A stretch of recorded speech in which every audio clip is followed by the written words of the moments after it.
A woman named Carol retired in December of 2007 with a dividend portfolio worth just under $1.1 million, paying her about $4,200 a month. She had three main holdings: a regional bank stock yielding close to 5%, an industrial company that had raised its dividend for over 20 years straight, and a real estate investment trust yielding almost 8%. On paper, it looked diversified. Every single check arrived on time for the first year. She had done everything the YouTube videos of that era told her to do. Then, starting in the fall of 2008, all three fell apart within about 14 months of each other. The bank suspended its dividend entirely as the financial crisis hit. The REIT cut its payout by more than half as its tenants stopped paying rent.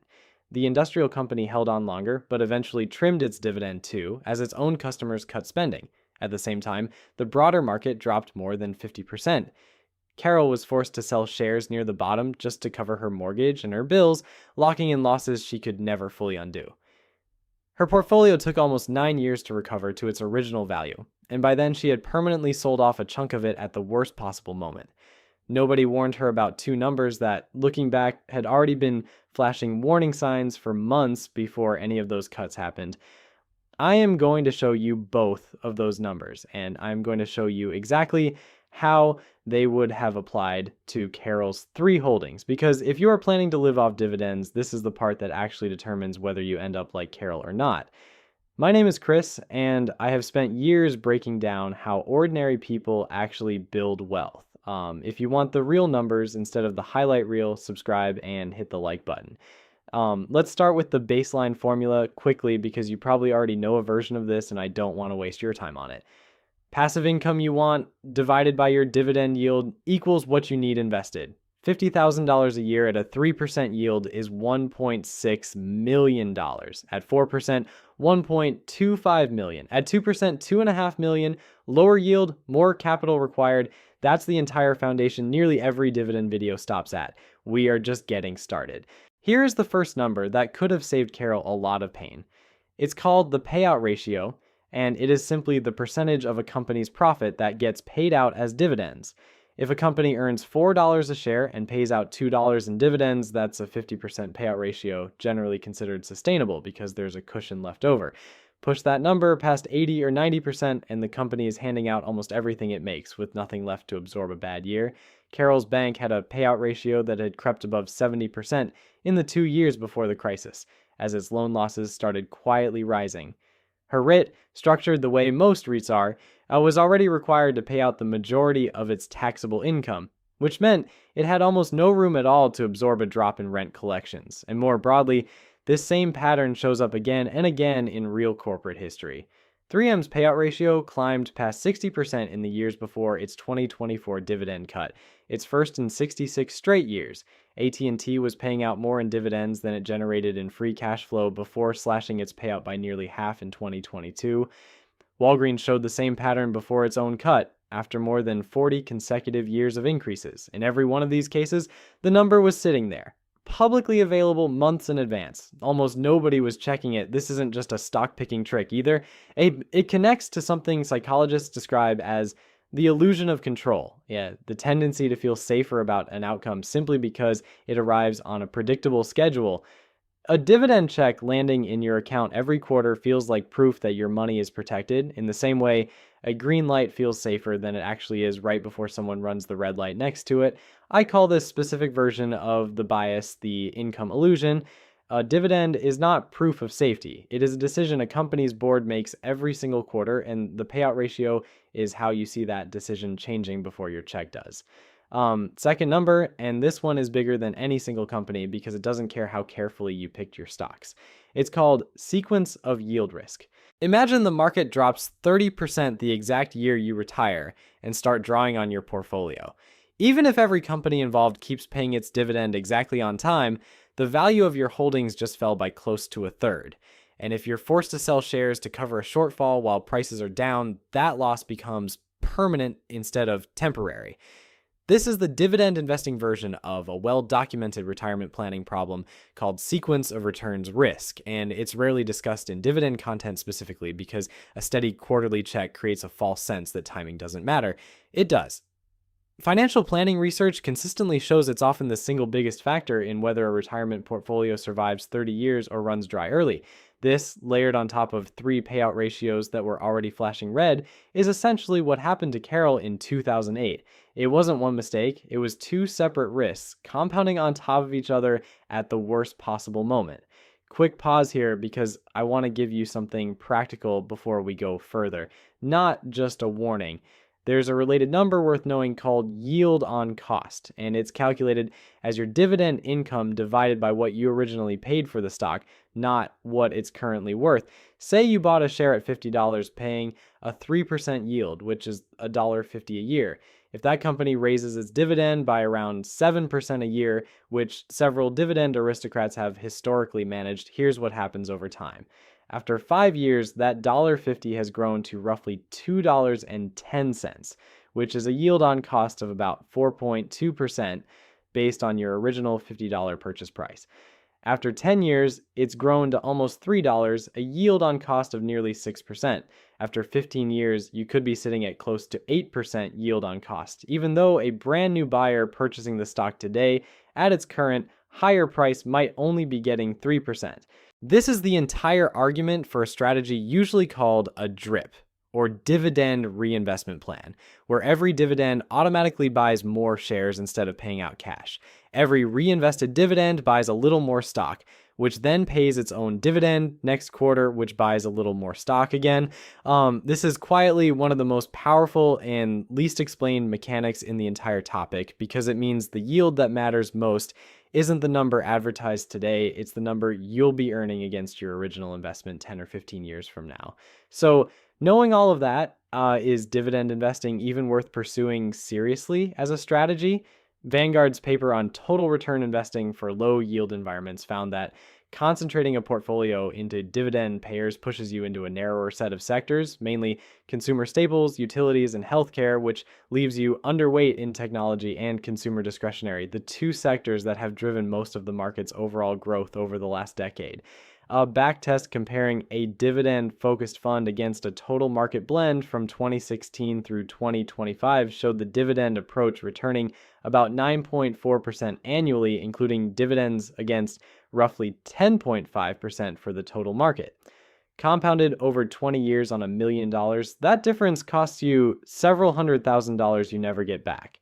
That's a real cost, and it needs to be weighed honestly against the predictability dividends provide. There's also a category almost nobody explains, honestly, and that's REITs and business development companies. These are legally required to distribute the large majority of their taxable income as dividends, which is exactly why yields in this space often run anywhere from 6 to 10% or higher. That can sound like a shortcut around the entire $1 million problem we started with until you realize the payout ratio logic applies even harder here because these companies have almost no legal room to hold cash back for a rainy day. During the 2020 downturn, several mortgage REITs cut their dividends by 50% or more within a matter of weeks, almost overnight, as their underlying loans lost value and margin calls forced emergency sales. These vehicles can absolutely be a legitimate slice of an income strategy, especially for the yield they offer, but they are not a way around the math we've been building throughout this video. They are a higher yield, higher payout ratio, higher volatility trade that you are choosing to accept with open eyes, not a loophole that lets you skip the years of saving everyone else has to put in. Let's also look at how this plays out across a few real, well-known dividend aristocrats side by side. So this isn't just abstract. Coca-Cola currently yields in the range of 3%, with a payout ratio that historically runs in the 70s on the higher end, but manageable given its extremely stable cash flow. Johnson & Johnson typically yields somewhere in the high 2s to low 3% range, with a payout ratio usually sitting comfortably in the 40s to 50s, which is one of the healthier ratios among large cap dividend payers. Procter & Gamble sits in a similar range, a yield around 2.5% with a payout ratio in the 60s. None of these numbers guarantee anything forever. Nothing in this video does, but comparing payout ratios side by side like this instead of just comparing yields is exactly the habit that would have flagged Carol's bank and her REIT years before either of them cut a single check. I want to give you the flip side of Carol's story too, because this isn't just a cautionary tale, It's also a strategy that works when it's actually followed. A different investor holding a similar industrial dividend payer heading into 2020 noticed that company's payout ratio had been quietly climbing past 75% over 2 straight years, well outside its historical range, even while the yield still looked perfectly normal on the surface. Based on that single number, he trimmed the position by half in early 2020 and moved the proceeds into a broader, lower payout ratio fund. When that company cut its dividend a few months later as the pandemic hit its revenue, he had already reduced his exposure and avoided roughly half the income disruption other shareholders felt. Nothing about this was luck or timing the market. It was one number, checked regularly, acted on calmly. That is the entire promise of this framework in one small example. Here's how I would apply everything we've covered by age, using the income illusion and the payout ratio as the actual filter, not just a birthday on a calendar. Under 35, prioritize growth. You have decades to recover from any downturn. Your dividend income at this stage is too small to meaningfully matter, and every dollar shifted into income-focused holdings early is a dollar not compounding at a faster rate elsewhere. On top of that, you have the most runway of anyone to let yield on cost quietly build through reinvestment, long before you'll ever actually need to touch the income. In your late 30s and 40s, start testing income exposure in small, deliberate doses, maybe 10 to 20% of the portfolio moving into dividend payers whose payout ratios you've actually checked yourself, not just their yield, while growth still stays the core of the portfolio and reinvestment keeps compounding your future yield on cost in the background. In your 50s and closer to retirement, sequence of yield risk becomes the real conversation, not just the payout ratio of any one company. This is when holding some cash and bonds alongside your dividend payers genuinely matters, specifically so a downturn hitting in your first few retirement years doesn't force you to sell shares at the worst possible time, the exact trap Carol fell into. This is also when pushing your dividend allocation up toward 40 or 50% of the portfolio starts to make real sense, because the goal has shifted from growth to dependable, diversified income, ideally income where the yield on cost has been quietly compounding in your favor for years already. And if you're already retired and living off this income right now, the framework doesn't stop applying, it actually matters more. This is the stage where checking payout ratios becomes a recurring habit rather than a one-time task, maybe once or twice a year across your whole portfolio, because a company's financial health can shift well before the dividend itself changes.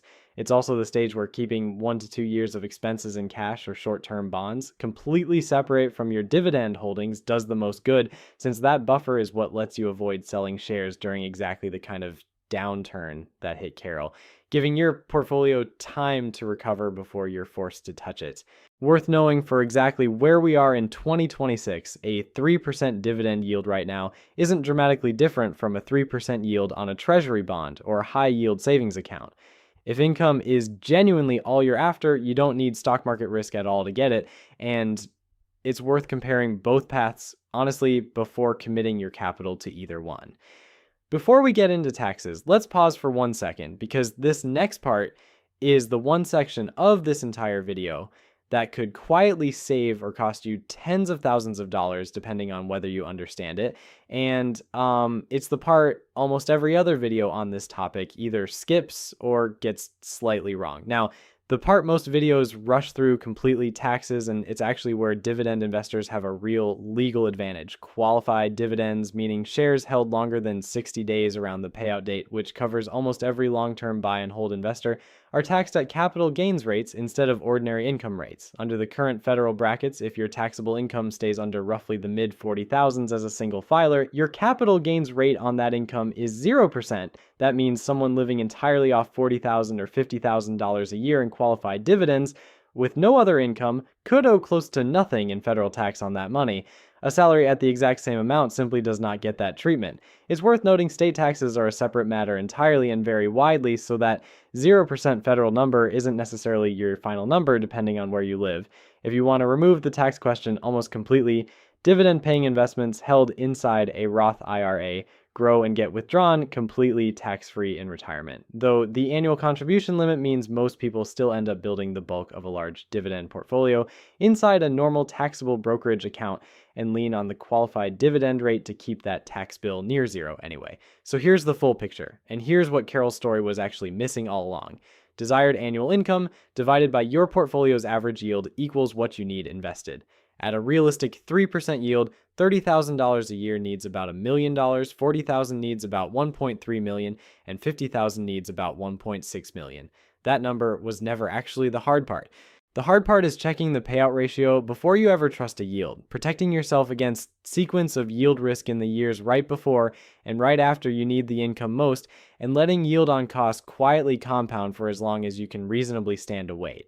Get those three things right, and a dividend finally becomes what everyone already assumes it is, a reliable paycheck, instead of a decision someone else gets to reverse in the exact year you can least afford it. If you want to build the base of capital fast enough that any of this math becomes possible in the first place, go watch the video I made on the biggest wealth killers in your 20s and 30s. It's linked right here, and it's the step that genuinely has to happen before any of this works.